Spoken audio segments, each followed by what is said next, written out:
Dito sa Papa Dudut Stories, ikaw ay hindi nag-iisa.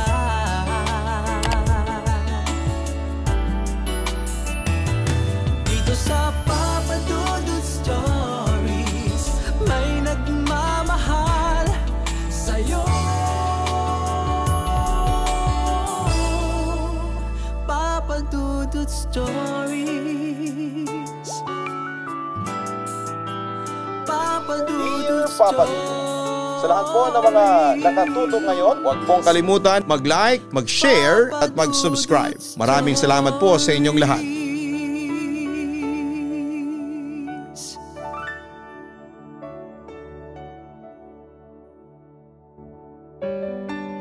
Cheating ay isang salita ngunit malaki ang epekto sa isang relasyon. Marami na ang nasirang pag-iibigan dahil sa katagang nabanggit. Ngunit paano kung sa tingin mo ay hindi naman panloloko ang ginawa mo? May babalik pa kaya ang relasyon na inyong nabuo? Magandang gabi po sa inyong lahat mga ka-online. Pakinggan natin ang kwento ng ating letter sender ngayong gabi.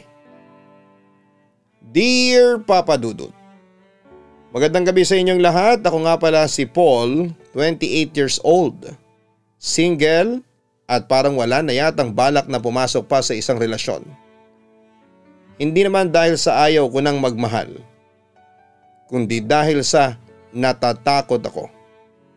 Natatakot ako na baka maulit ang pangyayari na nagdulot sa akin ng labis na sakit at paghihinagpis. Papa Dudut, marami ang nagsasabi na may itsura akong lalaki. Maganda ang katawan, matangkad at maganda ang balat dahil talagang alaga ako ni mama. Tatlo po kaming magkakapatid, puro lalaki at ako ang middle child. Lumaki ako sa masasabi kong pamilya na may kakayanang mabili ang anumang mga gustuhin. Si Papa po ay isang manager at si Mama naman ay isang public school teacher. Lagi kaming pinapangaralan ni Papa na kung magmamahal kami ng babae ay mahalin namin ito ng buo at huwag na huwag sasaktan. Kagaya ng pagmamahal na inalay niya kay Mama. Hanga ako kay Papa noon, magpahanggang ngayon Papa Dudut.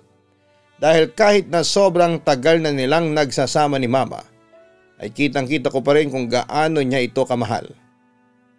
Iniisip ko pa noon na sana'y kapag nagmahal ako ay kagaya ni Mama ang babaeng magugustuhan ko. At hindi nga ako binigo ng tadhana, umibig ako sa isang babaeng minahal ko ng sobra. Second year college nang maramdaman ko ang aking unang pag-ibig, Papa Dudut. Naramdaman ko yon kay Jen na isang irregular student. Kaklase ko siya sa isang subject at nang makita ko siya ay masasabi ko talagang tinamaan ako ng pana ni Cupido. Simple lang ang ganda ni Jen, Papa Dudut. Pero para sa aking paningin ay isa siyang diyosa. May mahabang buhok at likas ang mamula-mula nitong pisngi. Lalo pa nga siyang gumanda sa aking paningin kapag nakikita ko siyang ngumingiti at lumalabas ang kanyang pantay-pantay na mapuputing ngipin. Minsan nga'y nahuli pa ako ng kaibigan kong si Nathan na nakatitig ako kay Jen. "Oy tol, ano na? Hindi mo tinatanggal yung pagkakatitig mo kay Jen ah," ang sabi nito nang tapikin niya ang aking balat. "Loko ka, hindi ako nakatitig sa kanya no," tanggi ko pa. "Anong hindi nakatitig eh, halos tumulo na nga yung laway mo sa kakatingin sa kanya," natatawa pa nitong sabi. Baliw, tanging nasambit ko. Sa katunayan ay may katotohanan ng sinabi ni Nathan, Papa Dudut.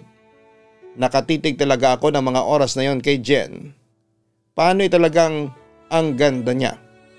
Nagpatuloy ang paghanga ko kay Jen at habang tumatagal ay mas lumalalim pa ang pagtingin ko sa kanya. Hanggang isang araw ay naging magpartner kami sa isang group activity. Kaya naman nagkaroon ako ng pagkakataong malapitan at makausap siya. Paul nga pala, pagkapakilala ko sabay lahat ng aking kamay para makipag-shake hands dito. Jen, Tugon naman niya sabay tanggap sa aking pakikipagkamay. Halos lumabas ang puso ko sa aking dibdib ng mga oras na yon, Papa Dudut. Yun ang unang pagkakataon na natitigan ko si Jen ng malapitan. Kung maganda na siya mula sa malayo ay mas maganda siya lalo kapag malapitan. Dama ko rin ang malambot niyang palad na noong mga oras na yon ay halos ayaw ko nang bitawan pa. Can we start? Tanong niya. Habang ako naman ay napatangang nakatitig sa kanya, Papa Dudut. Yes, sagot ko. Nang bigla itinuro niya ang kamay kong nakahawak pa rin sa kanya. Agad ko namang nakuha ang ibig niyang sabihin doon kaya naman kumalas ako ng pagkakahawak sa kanya. Sorry, maikling tugon ko. Okay lang, no big deal. Simula noon ay nagkaroon kami ng kahit maliit na interaction sa isa't isa. Hanggang sa naglakas loob akong mag-friend request sa kanya sa Facebook. Kinakabahan pa nga ako ng isiping baka hindi niya tanggapin ang friend request ko na yon. Kaya naman para mabaling ang atensyon ko sa ibang bagay at hindi na isipin pa yon ay naglalaro na lamang ako ng computer games. Nasa kalagitnaan ako ng paglalaro nang bigla kong narinig na tumunog ang aking cellphone at isang notification ang aking natanggap. Umilaw yon kaya naman saglit kong ibinaling ang aking paningin doon. Agad naman akong napangiti nang makita ko ang notification at inaccept lang naman ni Jen ang friend request ko, Papa Dudut. Isa na yata yon sa mga pinakamasayang gabi ng buhay ko. Bigla kong tinigil ang paglalaro at agad na binisita ang kanyang profile. Tinignan ko ang kanyang mga pictures at namangha ako nang isiping hindi lang siya maganda sa personal. Maging sa mga litrato ay napaka-photogenic niya. Agad naman akong nag-flood likes sa mga posts niya at pagkatapos kong gawin yon ay napangiti na lamang ako. Inisip ko na isang way na rin yon ng pagpapapansin ko sa kanya. Hanggang sa maya-maya pa'y nakatanggap ako ng isang mensahe. Nagulat na nga lang ako at muntik matumba sa aking kinakaupuan nang malamang ang mensahe na yon ay galing pala kay Jen. Grabe siya. I-like daw ba lahat ng post ko? Message niya. Napangiti ako nang makita yon at hindi ko pa nga alam kung paano ko re-replyan yon kaya nag-contemplate muna ako bago mag-response. Haha, sorry na. Bawiin ko na lang ang likes ko. Gusto mo ba? Biro ko pa rito. Nagtuloy-tuloy ang usapan naming yon, Papa Dudut, hanggang sa hindi ko na namalayan na mag-aalas 12 na pala ng madaling araw. Paano kasi kahit sa chat lang ay ang sarap kausap ni Jen. May sense of humor, matalino at very interesting ang personality niya.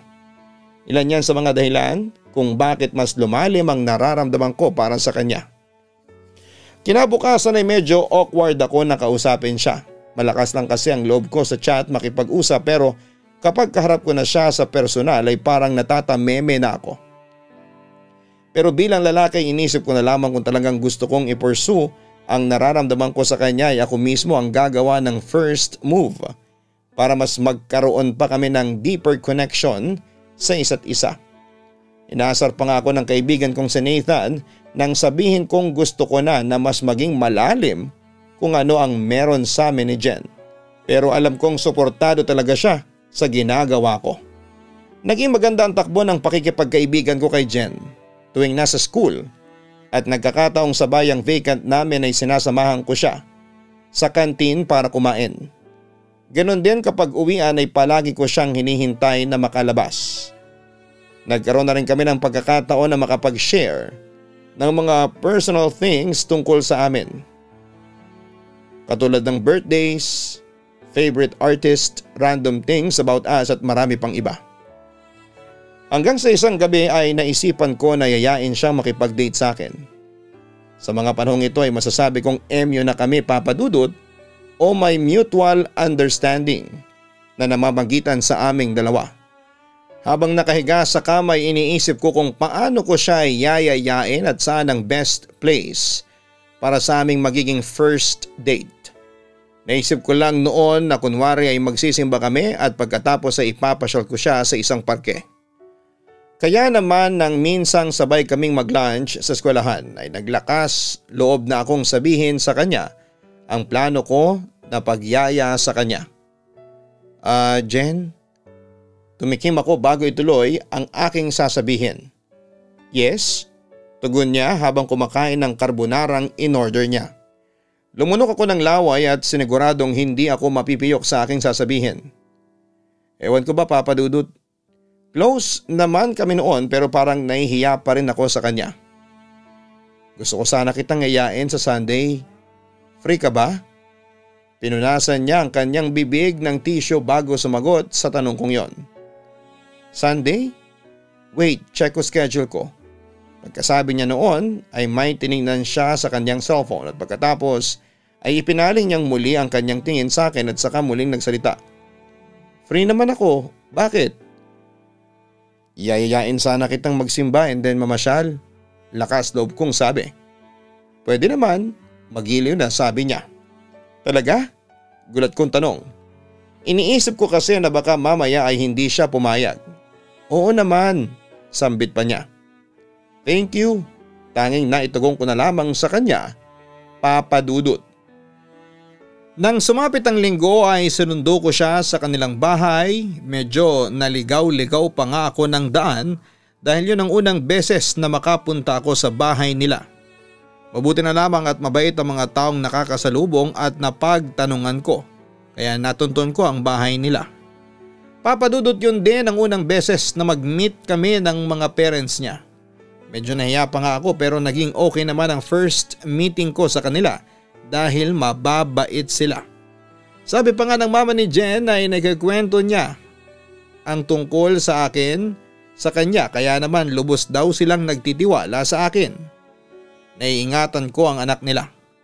Natuwa ako ng sobra nang marinig na pinagkakatiwalaan nila ako, gayong yun ang unang beses na nakilala nila ako. Makakaasa po kayong iuuwi ko ng ligtas si Jen? May galang na saad ko. Siguraduhin mo lang, iho, dahil kung hindi ay hahanapin ko talaga ang bahay ninyo. Biro pa ng papa niya, Papa Dudut. Si Papa talaga, oh. Sige na po't, mauna na kami.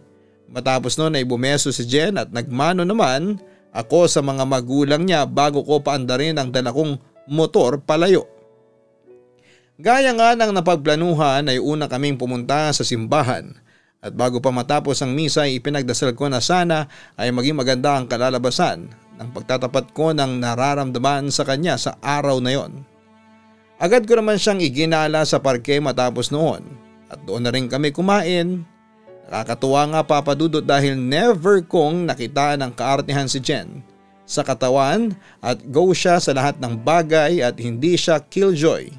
Kaya naman mas lalong nahuhulog ang loob ko sa kanya. Alas 7 na ng gabi ngunit marami pa ring tao sa park dahil na rin sa mga nakatayong food stall doon na dinarayo rin ng karamihan. Busog na ako, sabi pa ni Jen sabay himas ng kanyang tiyan. Kapag tumaba talaga ako, kasalanan mo, wika niya pa na natatawa. Kahit tumaba ka pa, sexy ka pa rin sa paningin ko, hirit ko naman dito. Asus bolero, tiyan kayong magagaling na mga lalaki. Ang mambola, saad niya sabay hampas ng marahan sa braso ko. Maupo kaya muna tayo para magpahinga. Mukhang pagod ka na rin eh. Yaya ko dahil iniisip kong baka nangangalay na ang kanyang paa sa kakalakad. Ay naku, mabuti pa nga. Sakto naman na noong yayain ko siya ay may isang bench na bakante kung saan kasya ang 2 tao, kaya naman agad na kaming umupo doon. Ay nako, ang saya ng araw na to. Sabi niya pa sabay sandal sa upuan at saka tumingala sa kalangitan. Pagkatapos ay nagpakawala pa siya ng isang malalim na buntong hininga. Buti naman at nasiyahan ka, wika ko sabay ngiti. Nakakapagod pero super saya, sambit pa niya. Sa mga sandaling yon ay tumatakbo na sa isipan ko ang pagtatapat ko ng nararamdaman sa kanya at ng panliligaw na gagawin ko. Ngunit bago yon ay muli akong nagdasal sa aking isipan na sana ay payagan niya akong manligaw sa kanya. Jen, mahinang sabi ko. Agad naman siyang tumingin sa akin nang marinig niya Papa Dudut. Bakit? May gusto lang sana akong sabihin sa iyo, sagot ko. Sa pagkakataong yon ay bumabango na ang kaba sa aking dibdib dahil natatakot ako sa maaaring maging resulta sa kung ano ang sasabihin ko sa kanya. Ano yun? Tanong pa niya. Ano kasi, gusto kita. Kung papayag ka sana maaari ba akong manligaw? Papadudod sa mga sandaling yon ay para bang tumigil ang oras. Ang tanging naririnig ko lamang ay ang malakas na dagungdong ng puso kong mabilis pa rin ang pagtibok dahil sa kabang nararamdaman. Dama ko rin ang pamumuo ng butil-butil na pawi sa aking noo at kulang na lang ay manginig ang aking kamay. Ha? Tanong niya. Nang marinig ko yun ay medyo napanghinaan ako ng loob. Marami ang tumatakbo sa isipan ko. Baka hindi siya pumayag sa panliligaw na gagawin ko. Baka wala talaga siyang gusto sa akin at tinatrato niya lamang ako bilang isang matalik na kaibigan. Na baka mamaya ay mabait lang talaga siya kaya pumayag siyang sumama sa akin na magsimba at mamasyal sa park ng araw na yon. Ha? Ano ba itong ginagawa mo? Hindi pa ba ito panliligaw? Hinahatid mo ko pa uwi. Lagi tayong magkasabay kumain sa kantin kapag sabay ang vacant natin. Hindi pa pala panliligaw sa iyo yun? Muli niyang sambit. Para akong maiiyak nun, Papa Dudut. Hindi ako makapaniwala sa mga sinabi niya. Tanging ibig sabihin lang kasi noon ay para sa kanya ay panliligaw ng mga simpleng bagay na ginagawa ko kung saan ay ipinapakita ko na gusto ko siya. I mean, wala naman akong sinabi na formal o opisyal na nanliligaw ako. Pero kung para sa iyo ay panliligaw ng ginagawa ko, pwede ko ba itong ipagpatuloy? Tanong ko. Agad naman siyang ngumiti at hinawakan ang pisngi ko. Alam mo Paul, hindi ako basta-basta sumasama sa isang lalaki. Lalo na kung hindi palagay ang loob ko. Sa totoo lang gusto rin kita. Ang gaan kasi ng loob ko sa iyo. At kung sasagutin ko naman ang tanong mo, oo, pwede kang manligaw sa akin. 100%. So pwede ko bang i-consider to as our first date bilang nagliligawan? Tanong ko. Pwede na rin, nakangiting sagot pa niya. Halos tumalon ako sa tuwa mula sa aking kinakaupuan, Papa Dudut. Hindi ko may paliwanag ang nararamdaman ko. Hindi ko inaakala na magiging maganda ang kalalabasan ng pagtatapat ko ng nararamdaman ko kay Jen. Nang inihatid ko siya sa bahay nila ng gabing yon ay saglit muna akong pumasok sa kanila para formal na magpaalam sa mga magulang niya na gusto kong ligawan ang nag-iisang anak nila at bilang paggalang na rin. Ibinigay naman sa akin ng mga magulang niya ang basbas ng mga ito. Basta siguraduhin ko raw na totoo ang pagmamahal at nararamdaman ko para kay Jen. Nangako naman ako na hindi ako gagawa ng anumang bagay na maaari nilang ika-disappoint sa akin at rerespetuhin ko si Jen. Gayon din ay ipinakilala ko siya sa mga magulang at kapatid. Ang sabi pa ni Papa ay magsusumbong daw sa kanya si Jen kapag daw may ginawa akong hindi maganda. O hindi niya nagustuhan at siya na raw ang bahalang pagsabihan ako. Si Mama naman ay tuwang-tuwa dahil sa wakas daw ay may ipinakilala na raw ako sa kanila dahil iniisip daw nila na baka tumandang binata ako. Natuwa na lamang ako sa mga sinabing yun ni Mama. Naging banayad ang proseso ng panliligaw ko kay Jen, Papa Dudut, at 3 buwan pa ang lumipas ay opisyal nang naging kami. Sinagot niya ako sa mismong araw ng kanyang birthday at masasabi kong officially ay girlfriend ko na siya at boyfriend na niya ako. Halos walang pagsidla ng sayang nararamdaman ko noon, Papa Dudut. Nahalikan ko pa nga siya sa noo dahil na rin sa sayang nararamdaman ko. Hindi pa rin ako makapaniwala na girlfriend na kita. Minsang sabi ko nang mamasyal kami sa park kung saan kami unang nagkaroon ng date. Ako rin naman, hindi ako makapaniwala na ikaw ang magiging boyfriend ko, saad niya. Matapos noon ay hinawakan ko ang kanyang pisngi at tumitig sa kanya sa kanyang mga mata. Ganon din ang ginawa niya sabay ngiti. Grabe ang ganda mo. Iyan ka na naman sa pambobola mo eh. Pero seryoso, ang gwapo mo rin naman, Balik niyang sabi sa akin. I love you babe. Makabuluhang sabi ko. I love you too. Agad ko siyang hinalikan noon sa labi at pinaunlakan niya naman yon, Papa Dudut.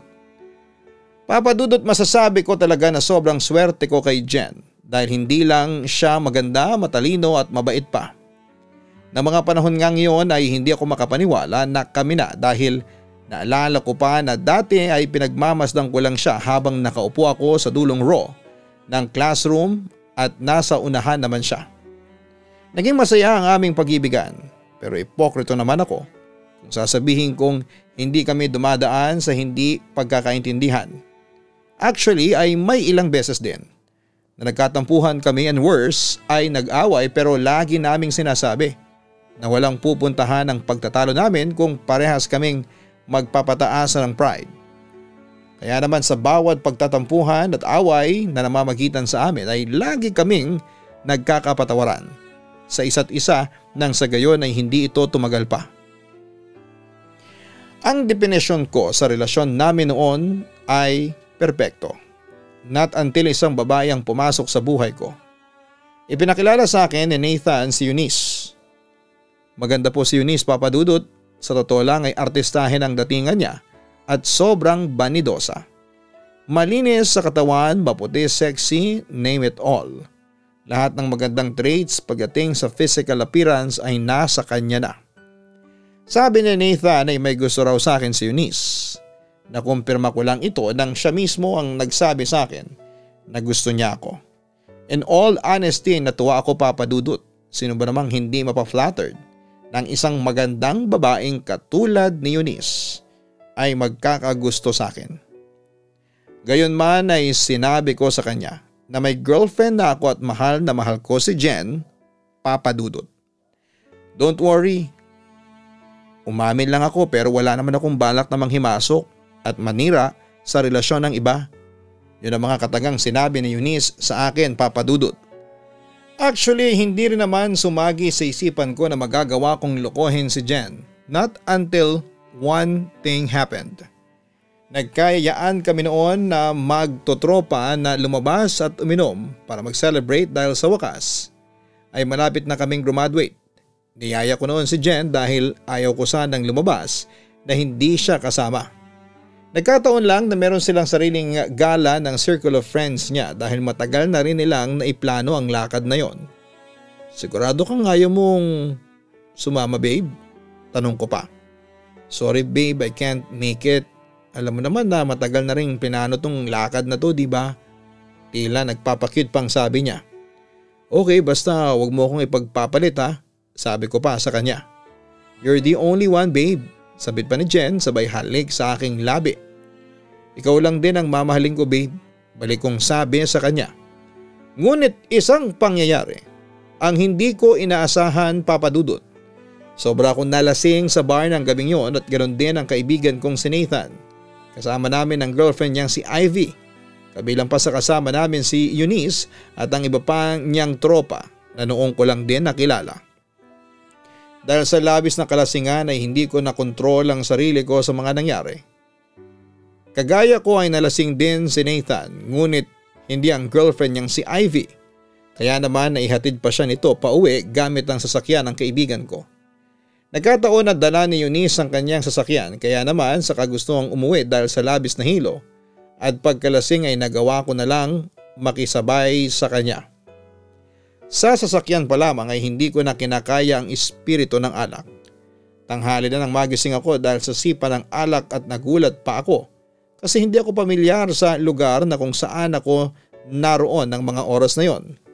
Tinapunan ko ng tingin ang maliit na orasan na nasa side table at nakita kong 10:00 na ng umaga. Nagulat pa ako dahil wala akong damit pang itaas. Bigla isang babae sa pintuan ang bumungad sa akin. Si Eunice, nakatayo siya doon, Papa Dudut. Ngumiti siya at nagsalita. Gising ka na pala. Malumanay niyang sabi sabay ngiti. Bigla ko naisip si Jen kaya agad kong hinanap ang cellphone ko at nakita ko na nakarehistro sa screen noon ng 15 missed calls at ilang mga text messages. Agad ako nagmadali na hanapin ang damit ko dahil gusto ko nang umuwi. Umaalingaw-ngaw sa isipan ko ang katagang ano ba tong pinasok ko. Ngunit pinanatili kong kalmado ang aking sarili. Uuwi ka na kaagad? Hindi ka na ba magbe-breakfast? Tanong pa ni Eunice sa akin. Tinignan ko si Eunice nang sabihin niya yon. Tingin na may halong pagkainis. Where's my shirt? Tanging nasabi ko. Dinadryer ko pa. Nasukahan mo kagabi sa sobrang kalasingan mo. Sagot niya. Maya-maya'y muling tumunog ang cellphone ko at nakatanggap ulit ako ng text message galing kay Jen Papadudot. Magkita tayo, tanging text nito. Hindi ko alam pero parang kinabahan ako sa mensahe niyang yon. At that very moment ay alam kong there is something wrong na. Kailangan ko nang umalis. May nahong sabi ko kay Eunice. Okay, tugon niya. Agad niya namang kinuha ang damit ko sa dryer para ibigay sa akin at bago ako umalis ay may sinabi pa siya sa akin na naging dahilan ng sobra kong pagkalito. Bago ka umalis, gusto ko lang sabihin sa iyo na I enjoy our moment last night. Kinabahan ako ng araw na yon. Nagkaroon ng tuldok ang relasyon namin ni Jen. Nang makipagkita siya sa akin ay bumubuhos na ang luha niya. Ang tanging akala ko ay umiiyak siya dahil sa hindi man lang ako nakapagsabi kung nasaan ako. Ngunit ang talagang kinaguho ng mundo ko ay ang isang picture kung saan ako at si Eunice ay nasa kama. Nakakumot kami ngunit parehas na walang suot na pangitaas. Pinilit kong kumbinsihin si Jen na wala akong alam sa mga nangyari dahil sa sobrang kalasingan ngunit hindi na niya ako pinakinggan. Alam kong sa simula pa lamang ng relationship namin, cheating is non-negotiable. Pero cheating bang maituturing kung wala kang alam sa isang bagay? Cheating bang maituturing ang isang bagay na wala kang kontrol? Bago matapos ang komprontasyon na yon ay niyakap ko ng mahigpit si Jen. Mahigpit na mahigpit. Sa huling pagkakataon man lang ay maiparamdam ko sa kanya na walang kapantay ang pagmamahal na nararamdaman ko sa kanya. Wala rin po akong ibang sinabi sa kanya kundi ang salitang sorry o patawad. Sa sobrang panghihina niya ay napasalampak na lamang siya sa lapag at ganon din ako habang yakap-yakap ko pa siya. Pagkatapos noon ay bumuhos ang malakas na ulan, kasabay ng pagluha naming dalawa. Maraming bagay ang tumatakbo sa utak ko ng mga sandaling yon. Gaya ng may nangyari ba sa amin ni Eunice? Bakit niya nagawa yon? Akala ko ba hindi niya kayang manira ng relasyon? Paano kung pumayag si Jen na sumama sa akin ng mga oras na yon? Siguro may aalalay sa akin sa kabila ng kalasingan ko. Siguro kami pa rin at masayang magkasama. Siguro. Sobra akong nasaktan sa mga nangyari, Papa Dudut, dahil sa bagay na yon ay naglaho ang lahat ng namamagitan sa amin ni Jen. Actually, hindi lang yan ang nangyari dahil marami pang iyakan moments ang naganap.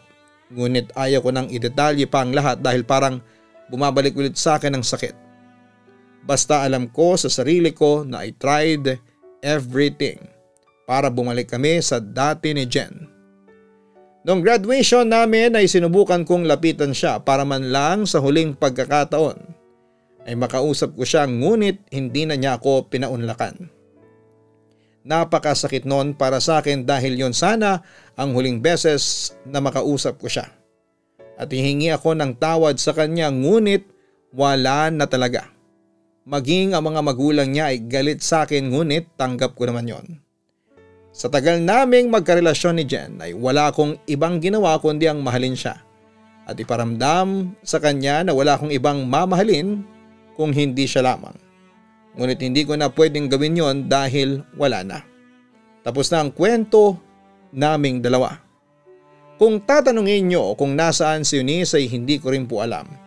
Pagkatapos noon ay hindi na siya ulit nagpakita sa akin o nagparamdam. Pumunta rin po ako sa tinitirhan niya noon para tulungan akong kumbinsin si Jen na wala talagang nangyari sa amin ngunit wala na siya doon. Ang sabi umalis na raw siya. Kung tatanungin ng listener kung galit ba ako kay Eunice ay oo, sobra. Hindi basta mawawala ang galit sa puso ko na tanging siya ang dahilan. Sa totoo lang ay gusto ko siyang saktan ngunit hindi ako ganong klase ng lalaki. Hanggat maaari gusto ko nang kalimutan ang nakaraan involving siya. Pero ang sa amin ni Jen, I will forever cherish our moments na magkasama kami. Papa Dudut friends pa rin po kami sa Facebook ni Jen at noong nakarang taon lang ay nakita ko ang post niya at nalaman kong sa ibang bansa na siya nagtatrabaho. As much as I wanted na ako na ang mag-unfriend sa kanya, ay hindi ko magawa dahil kahit nasasaktan ako at naalala ko ang nakaraan naming dalawa, tuwing makikita ko siya ay parang gustong gusto ko pa rin na masubaybayan ang mga nangyayari sa buhay niya. If ever man na mapakinggan niya ang liham kong ito, please know that I still love you. Jen, at ganun pa rin ang nararamdaman ko towards you. Kahit na alam kong wala ka nang nararamdamang pagmamahal sa akin. Good thing lang na noong darkest time ko ay nandyan ang aking pamilya para magsilbing support system ko. At sa huling pagkakataon, Papa Dudut, ay nais kong malaman ang sagot sa katanungan ko. Cheating ba ang ginawa o nagawa ko? Hanggang dito na lamang po ang aking liham at sana po ay mabigyan ninyo ng insight ang kwento ng pag-ibig kong ito. Hihintayin ko po ang mga komento ng inyong mga listeners sa comment section ng inyong YouTube channel. Maraming salamat po sa inyong lahat. Lubos na gumagalang, Paul. Humihingi ako ng paumanhin sa inyong pinagdaanan, Paul. Pagdating sa pag-ibig ay maraming salamat at naglakas ka ng loob na ipagkatiwala sa aking programa ang binahagi mong kwento ng pag-ibig at kasawian. Napakasalimuot ng pinagdaanan ninyo ni Jen, sa totoo lang Pero kung ikaw ay naninindigan na wala kang kasalanan dahil wala sa ulirat ang iyong pag-iisip sa nangyaring krimen na ito, maganda na suyuin mo si Jen. Hanggat hindi mo nagagawa ito ay hindi mo malalaman kung tatanggapin ka niya o hindi. Sa pagkakataong ito ay gusto ko ring marinig ang komento ng mga giliw nating tagapakinig kung ano ang inyong masasabi sa katanungan ni Paul. Panloloko nga ba ang kanyang nagawa? Ito ang inyong si Papa Dudut. Huwag kalimutan na mag-like, mag-share at mag-subscribe. Napansin po ng inyong si Papa Dudut na majority po ng ating mga listeners ay hindi pa nakasubscribe. Sana po ay tulungan niyo po kami na dumami ang mga subscribers.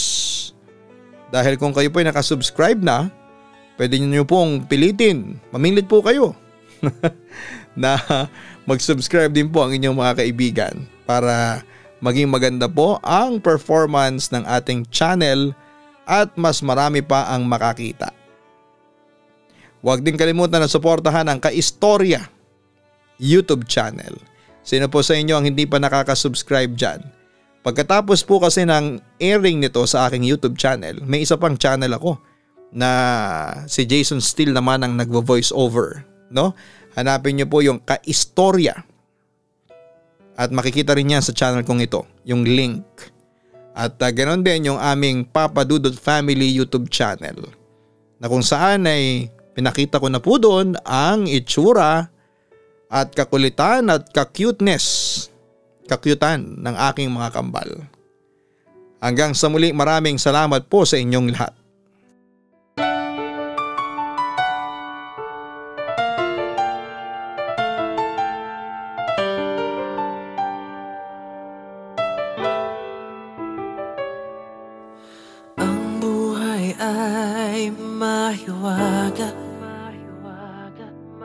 Laging may lungkot at saya sa Papa Dudut Stories. Laging may karamay ka.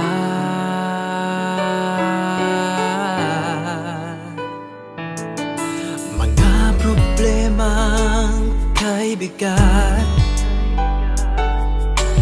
dito ay pakikinggan ka. Sa Papa Dudut Stories, kami ay iyong kasama. Dito sa Papa Dudut Stories, ikaw ay hindi nag-iisa.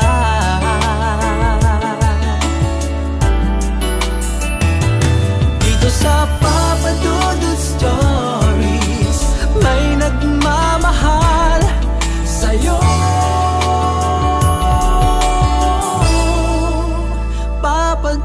Dudut Stories. Papa Dudut Stories. Papa Dudut Stories.